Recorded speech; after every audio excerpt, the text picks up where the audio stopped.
ಇದಕ್ಕೆ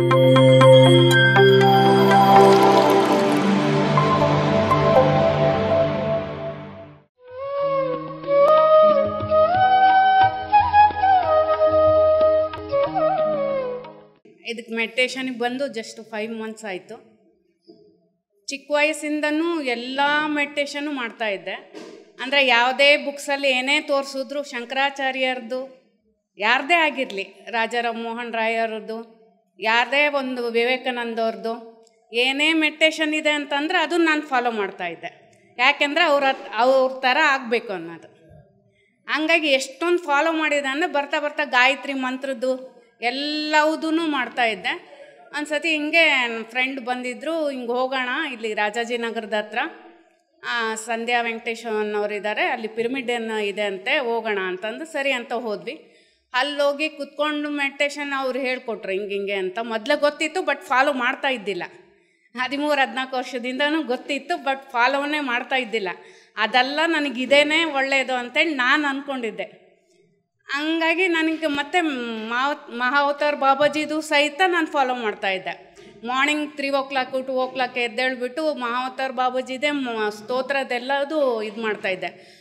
ಕ್ರಿಯಾ ಬಾಬಾಜಿ ನಮಃ ಅಂತೇಳಿ ನಾನೇ ಉಚ್ಚಾರಣೆ ಮಾಡ್ತಾಯಿದ್ದೆ. ಎಕ್ಸ್ಪೀರಿಯೆನ್ಸ್ ಆಗ್ತಾಯಿತ್ತು, ಬಟ್ ಏನು ಅನ್ನೋದು ನೆನಪಿರ್ತಿದ್ದಿಲ್ಲ ಅಷ್ಟೇ.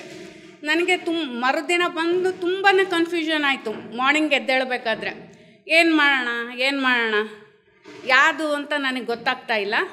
ಇವತ್ತೆಷ್ಟೇ ಆಗಲಿ ಮಹಾವತಾರ್ ಬಾಬಾಜಿನ ಇದು ಮಾಡ್ಕೊಂಬಿಟ್ಟು ಪ್ರತ್ಯಕ್ಷ ಮಾಡ್ಕೊಂಬಿಟ್ಟು ಅವ್ರನ್ನ ಕೇಳೋಣ, ಯಾವುದು ಕರೆಕ್ಟ್ ಇದೆನೋ, ಯಾವುದು ಇದು ಮುಖ್ಯನ ಅಂತ ಕೇಳೋಣ ಅಂತ ಹೇಳ್ಬಿಟ್ಟು ನಾನು ಕೂತ್ಕೊಂಡೆ. 2 ಗಂಟೆಗೇ ಮಾರ್ನಿಂಗ್ 2 ಗಂಟೆಯಿಂದ 5 ಗಂಟೆವರೆಗೂ ಮೆಡಿಟೇಷನ್ ಮಾಡಿದೆ. ಅದೇ ಉಚ್ಚಾರಣೆ ಮಾಡ್ತಾಯಿದ್ದೆ, ಪ್ರೊನೌನ್ಸಿಯೇಷನ್ನ. ಆಮೇಲೆ ಇದ್ದಕ್ಕಿದ್ದಾಗೆ ನಿದ್ದೆ ಬಂತು, ಒಂದು ಸ್ವಲ್ಪ ಮಲ್ಕೊಂಡೆ. ಪತ್ರಿಜಿ ಬಂದು ಕನಸಲ್ಲಿ ಅಂದರೆ ಮಲ್ಕೊಂಡು ಇಮಿಡಿಯೇಟಾಗಿ ಹೇಗೆ ಕಂಡ್ರು ಅಂದರೆ ಒಂದು 30 ಅಡಿ ಎತ್ತರ ಇದ್ದರು, ಹಿಂದ್ಗಡೆ ಪ್ರಕಾಶಮಾನವಾದ ಬೆಳಕು. ಪತ್ರಿಜಿ ಅವ್ರನ್ನ ಯಾವಾಗಲೂ ನಾನು ಆಫ್ ನೋಡಿದ್ದೆ, ಫುಲ್ ನೋಡಿದ್ದಿಲ್ಲ. ಈವನ್ ಭೇಟಿ ಸಹಿತ ಆಗಿದ್ದಿಲ್ಲ ಯಾವತ್ತು. ಮೊನ್ನೆ ಅಕ್ಟೋಬರಲ್ಲಿ ನಡೆದಿರೋದಿದು. ಫಸ್ಟ್ನೇ ಡೇನೇ ಸುಮ್ಮನೆ ಕೂತ್ಕೊಂಡು ಅವ್ರು ಧ್ಯಾನ ಮಾಡ್ತಾಯಿದ್ರು, ಆನಾಪಾನಸತಿನೇ ಮಾಡ್ತಾಯಿದ್ರು. ನನಗೆ ಅವ್ರು ನೋಡಿ ತುಂಬಾ ನಗು ಬಂದುಬಿಡ್ತು. ಎಷ್ಟು ನಕ್ಕಿದ್ದೀನಿ ಅಂದರೆ 10-15 ನಿಮಿಷ ಅವ್ರು ನೋಡ್ಕೊತ ನಗ್ತಾನೇ ಇದ್ದೀನಿ. ನನ್ನ ಮನಸ್ಸಲ್ಲಿ ಏನು ಬಂತು ಅಂದರೆ, ನಾನು ಇವ್ರನ್ನ ಕರೆದಿಲ್ಲ, ಇವ್ರು ಯಾಕೆ ನನಗೆ ಬಂದರು, ಇವ್ರು ಯಾಕೆ ನನ್ನ ಕನಸಲ್ಲಿ ಕಾಣಿಸ್ತಾ ಇದ್ದಾರೆ, ಇವಾಗ ನನ್ನ ಮುಂದೆ ಯಾಕೆ ಇವ್ರು ನಿಂತಿದ್ದಾರೆ ಅಂತ ನನಗೆ ಗೊತ್ತೇ ಆಗ್ತಾ ಇಲ್ಲ ಅದೇನು ಅಂತ. ಅವ್ರದ್ದು ತಲೆ ನೋಡಿದೆ, ಇವ್ರಿಗೆ ಕೂದಲಿಲ್ವಾ ಅಂತ ಅಂದ್ಕೊಂಡೆ. ಅವ್ರ ಮೂಗು ನೋಡಿದೆ, ಅವರು ಕುತ್ಕೊಂಡಿರೋದಿದೆಲ್ಲ ನೋಡ್ತಾ ಇದ್ದೆ, ಅವ್ರ ಬೆಳ್ಳು ಅದೆಲ್ಲ ನೋಡ್ಕೋತಾನೆ ಇದ್ದೆ. ಹಿಂಗೆ 45 minutes ಅವರು ಆನಾಪಾನಸತಿನೇ ಮಾಡ್ತಾನೇ ಇದ್ದರು, ಧ್ಯಾನನೇ ಮಾಡ್ತಾಯಿದ್ರು. ನಾನು ಅದನ್ನ ನೋಡ್ಕೋತಾ ನಕ್ಕೊತಾನೆ ನಿಂತ್ಕೊಂಡಿದ್ದೆ. ಇದೇನಿದು ಇನ್ನು ಹೋಗ್ತಾನೆ ಇಲ್ವಲ್ಲ, ಎಷ್ಟೊತ್ತಾಯಿತು, ಒಂದು 45 ನಿಮಿಷ ಆಯಿತು, ಇನ್ನೂ ಆದರೂ ಹೋಗ್ತಾ ಇಲ್ಲಲ್ಲ, ಇವ್ರು ಯಾಕೆ ಬಂದರು, ನಾನು ಕಂಪ್ಲೀಟಾಗಿ ಜೀರೋ, ನಾನೇನೂ ಅಲ್ಲ, ಇವ್ರು ಯಾಕೆ ನನಗೆ ಕಾಣಿಸ್ಕೋಬೇಕು ಅನ್ನೋದೊಂದು ನನಗಿತ್ತು. ಆಮೇಲೆ ನಾನು ಅಂದ್ಕೊಂಡೆ, ಇವ್ರು ನನಗೆ ಆನಾಪಾನಸತಿನೇ ಹೇಳೋದಕ್ಕೆ, ಇದನ್ನೇ ಮಾಡು ಅಂತ ಹೇಳೋದಕ್ಕೋಸ್ಕರ ಬಂದಿದ್ದಾರೆ ಅಂತ ಅಂದ್ಕೊಂಡೆ. ಯಾವಾಗ ಅಂದ್ಕೊಂಡೋ ಆವಾಗ ಪ್ರತ್ಯಕ್ಷ ಹೋಗ್ಬಿಟ್ರು ಅವರು ಅಲ್ಲಿಂದ. ಆವಾಗಿಂದ ಗೊತ್ತಾಯಿತು ನನಗೆ, 100% ಆನಾಪಾನಸತಿನೇ ಲೈಫ್ ಲಾಂಗ್ ಮಾಡಲೇಬೇಕು ಅಂತ ಹೇಳೋದಕ್ಕೋಸ್ಕರ ನನಗೆ ಬಂದಿದ್ದಾರೆ ಅಂತ. ಸೊ ಅವತ್ತಿಂದನೂ ಇದುವರೆಗೆ ಅದನ್ನೇ ಮಾಡ್ತಾಯಿದ್ದೀನಿ. ಪ್ರತಿದಿನವೂ ಯಾವಾಗ ಮಾಡ್ತೀನೋ ಒಂದೊಂದು ಎಕ್ಸ್ಪೀರಿಯೆನ್ಸ್ ಆಗ್ತಾನೇ ಇದೆ ಡಿಫ್ರೆಂಟಾಗಿ. ನಂಗೆ ಹೇಳೋದಕ್ಕೆ ತುಂಬಾ ಹೆಮ್ಮೆ ಆಗ್ತಾಯಿದೆ. ಯಾಕೆಂದ್ರೆ ನನಗೆ ಅಂದ್ಕೊಂಡಿದ್ದೇನೆ, ಇಷ್ಟು ದಿನ ಇಷ್ಟು ಎಲ್ಲ ಇದು ಮಾಡಿದೆ, ನನಗೆ ಇಂಥ ಒಳ್ಳೆ ಎಕ್ಸ್ಪೀರಿಯೆನ್ಸ್ ಆಗ್ತಾಯಿದ್ದಿಲ್ಲ. ಈ ಆನಾಪಾನಸತಿ ಮಾಡೋದ್ರಿಂದ ಇಷ್ಟೆಲ್ಲ ಆಯ್ತಲ್ಲ ಅಂತೇಳಿ ನಂಗೆ ತುಂಬ ಖುಷಿ ಆಗ್ತಾಯಿದೆ. ಮತ್ತು ಇನ್ನೂ ಒಂದು ನನಗೆ ಗೊತ್ತಾಯಿತು ಏನಂದರೆ, ಇಂಟ್ಯೂಷನಲ್ಲಿ ಕರ್ಮ ಕಳೆದ ಮೇಲೇ ಅದ್ರ ಬಗ್ಗೆ ಇಂಟ್ರೆಸ್ಟ್ ಬರೋದು ಅನ್ನೋದು. ಮತ್ತು ಎಷ್ಟೇ ಮೆಡಿಟೇಷನ್ ಮಾಡ್ತೀವಿ, ಎಷ್ಟೇ ಕಾನ್ಸಂಟ್ರೇಟ್ ಮಾಡ್ತೀವಿ ಅಂದರೆ ಅದೇನೆಲ್ಲ ನಮಗೆ ಎಕ್ಸ್ಪೀರಿಯೆನ್ಸ್ ಆಗಬೇಕಂದ್ರೆ ನಿಜವಾಗ್ಲೂ ಆಗಲ್ಲ. ಅದು ಎಲ್ಲ ಪ್ರತಿಯೊಂದು ಇರೋದು ಅಲ್ಲಿ ಆಸ್ಟ್ರಲ್ ಮಾಸ್ಟರ್ಸ್ ಇರ್ತಾರಲ್ಲ, ಅವರು ದಯದಿಂದ ಮಾತ್ರ ನಮಗೆ ಆಗಕ್ಕೆ ಸಾಧ್ಯ.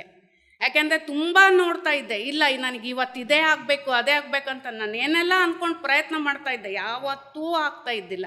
ನಾನು ಯಾವುದು ಬೇಡ, ನನಗೇನು ಬೇಡ ಅಂತ ಕೂತ್ಕೊಂಡಾಗ ಆರಾಮಾಗಿ ಇದು ಮಾಡಿದಾಗ ಒಳ್ಳೊಳ್ಳೆ ಎಕ್ಸ್ಪೀರಿಯನ್ಸ್ ಆಗ್ತಾಯಿತ್ತು.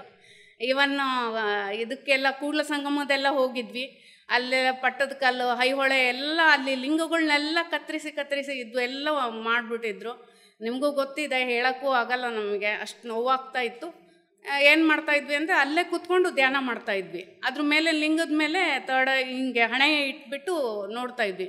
ಪ್ರತಿ ಒಂದು ಲಿಂಗದ ಮೇಲೆ ಹಣೆ ಮೇಲೆ ಇಟ್ಟಾಗಲೂ ಸಹಿತ ಒಂದೊಂದು ಎಕ್ಸ್ಪೀರಿಯನ್ಸ್ ಆಗಕ್ಕೆ ನಿಂತ್ಕೊಂತ ಇಮಿಡಿಯೇಟಾಗಿ. ನಾನು ಅನ್ಕೊತಾ ಇದ್ದೆ ಇಲ್ಲಿ ಪೂಜೆ ಇಲ್ಲ, ಪುನಸ್ಕಾರ ಇಲ್ಲ, ಏನೂ ಇಲ್ಲ, ಹಾಳು ಬಿದ್ದು ಹೋಗಿದೆ ಲಿಂಗಗಳೆಲ್ಲವುದು, ಇಷ್ಟು ಪವರ್ ಅಂತ ಅನಿಸ್ತಾ ಇತ್ತು. ನಿಜವಾಗ್ಲೂ ಅಷ್ಟು ಇದಿದ್ರು ಅದ್ಭುತ ಅನುಭವಗಳೆಲ್ಲ ಆಗ್ತಾಯಿತ್ತು. ಮತ್ತೆ ಬಂದ್ವಿ, ಮತ್ತೆ ಕೂಡಲ ಸಂಗಮದಲ್ಲಿ ಸುಮ್ಮನೆ ಕೂತ್ಕೊಂಡೆ. ಬಸ್ ಎಲ್ಲ ಹೊರಟಿತ್ತು, ಕೂತ್ಕೊಂಡು ಅಲ್ಲಿ ಇದು ಮಾಡಿದಾಗ ಮತ್ತೆ ಅಲ್ಲಿ ಕುಂಡಲಿನಿ ಶಕ್ತಿ ಜಾಗೃತಿ ಆಗಕ್ಕೆ ಸ್ಟಾರ್ಟ್ ಆಗೋಯ್ತು. ಮತ್ತು ಏನೂ ಮಾಡೋಕ್ಕಾಗಲಿಲ್ಲ. ಮತ್ತೆ ಕೊಲೀಗ್ಸ್ ಎದ್ದೇಳು ಅಂತ ಇದ್ರು. ಪ್ರತಿ ಸತಿನೂ ಕಣ್ಣು ಮುಚ್ಚಿದಂಗೆಲ್ಲ ಕಂಪ್ಲೀಟಾಗಿ ಒಂದೊಂದು ಕಲರ್ ಕಾಣಿಸ್ತಾ ಇತ್ತು. ಕಂಪ್ಲೀಟಾಗಿ ಪಿಂಕ್ ಕಲರ್, ಕಣ್ಣು ತುಂಬ ಪಿಂಕ್ ಕಲರ್. ಅದು 1-2 ಮಿನಿಟ್ಸ್ ಇರ್ತಾ ಇದ್ದಿಲ್ಲ, 15-20 ಮಿನಿಟ್ಸ್ ಇರ್ತಾಯಿತ್ತು. ಪ್ರತಿ ಸತಿನೂ ಒಂದೊಂದು ಕಲರ್ ಒಂದೊಂದು, ಯಾವ ಚಕ್ರಗಳು ಆ್ಯಕ್ಟಿವೇಟ್ ಆಗ್ತಾಯಿದ್ವು ಅದೇ ಕಲರ್ 15-20 ನಿಮಿಷ ಹಂಗೆ ಇರೋದು. ಅದನ್ನು ಎಂಜಾಯ್ ಮಾಡ್ತಾಯಿದ್ದೆ. ಮತ್ತು ಫಸ್ಟ್ ಟೈಮ್ ನನಗೆ ಥರ್ಡ್ ಐ ಓಪನ್ ಆಗಿದ್ದು ಇದು ಪಿರಮಿಡ್ ವ್ಯಾಲಿನಲ್ಲೇ. ಸೊ ಅದ್ಭುತ, ಅದಂತೂ ವಿದಿನ್ 3 ಮಂತ್ಸಲ್ಲೇ ಹಿಂಗಾಗಿದೆ ಅಂತ ನಾನು ನಂಬೋಕ್ಕಾಗ್ತಾ ಇದ್ದಿಲ್ಲ. ಸೊ ಅದು ಹಂಗಾಯಿತು ನನಗೆ.